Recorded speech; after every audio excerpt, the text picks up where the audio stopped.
Hello, Professor. My name is Dongyue. I come from EFWET. In this video, I want to talk about some detail of the function that detect a new order event. Okay. Here is the code of this function. First, let's go to another function that name is update active orders. I need to mention this function because if you want to find some change of an order, the order create, the order change, or the order close, you need to compare. So this part, when I run the code, detect the new order event for each time when there's a new order event, which is order create, change, or close.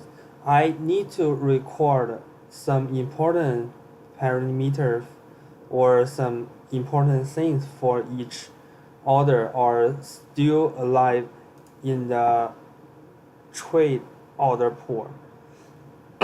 Okay, here is the function. I record the order ticket, the order type, price, and stop loss, take take uh, profit, and this is really important parameter.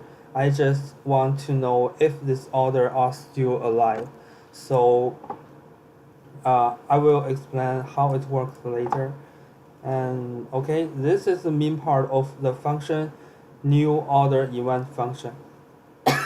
when I I'm sorry, when I run this function, the first thing is to get the total number of all these order are pending and activity in the trade pool. So here the order total number is 5.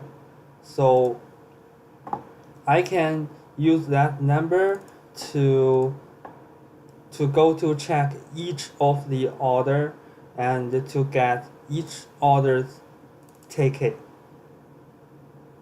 And I can use that ticket to compare with the last order event that I create and record the order ticket.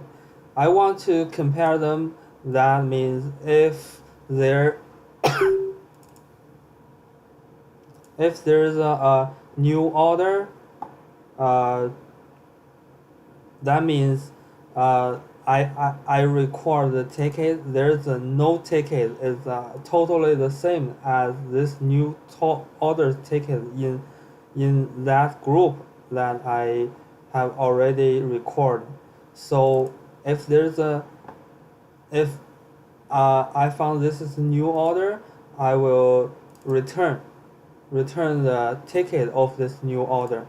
And if I can find the same ticket in that group that I record for last order event, and then I try to compare some parameter for this new order and for the old the old state. Actually they are the same order, but I just to check some parameter is not changed. If this parameter change, I also return the ticket of this changed order. And if it is not a new order and it is also is not a changed order, I go to the next. Okay. Oh, here, if this order is still alive in the last state and now it's still alive here, so I change this important parameter is active, still active. Change this parameter to true, because at the beginning I said the group the default value is false. So for each order are still there, I give parameter is true. And last, I recheck all this all this group, and only to check this important parameter.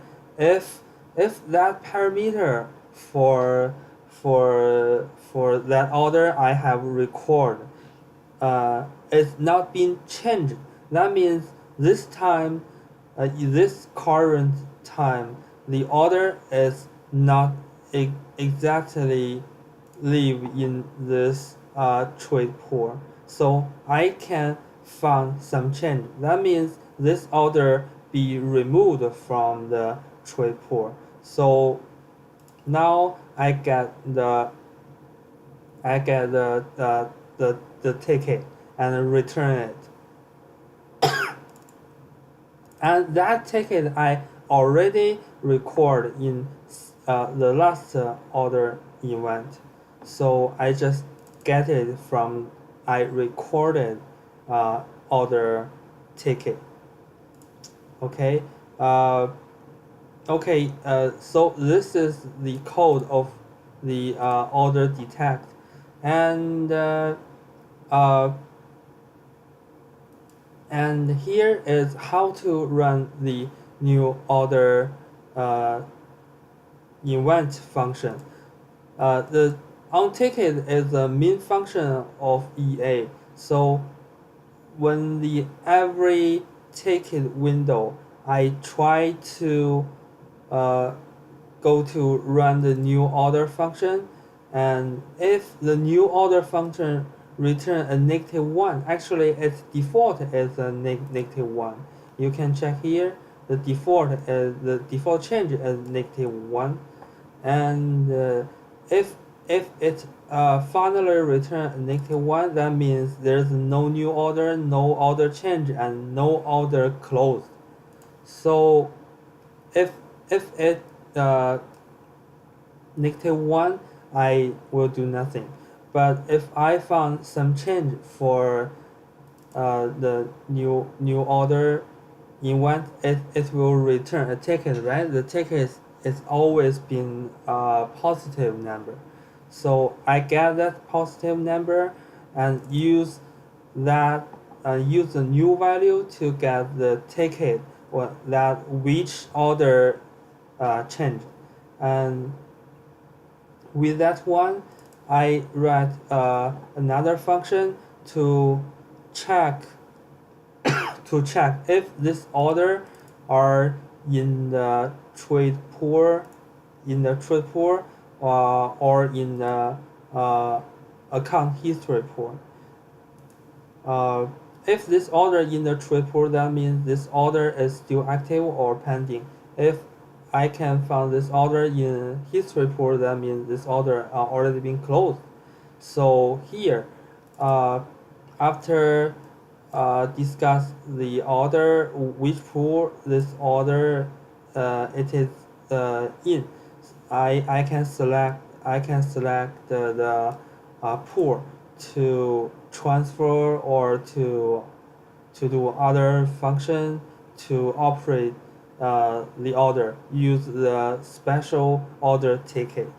So that's all my that's all my code for how to detect a new order event and how to use it. So that's all. Thank you.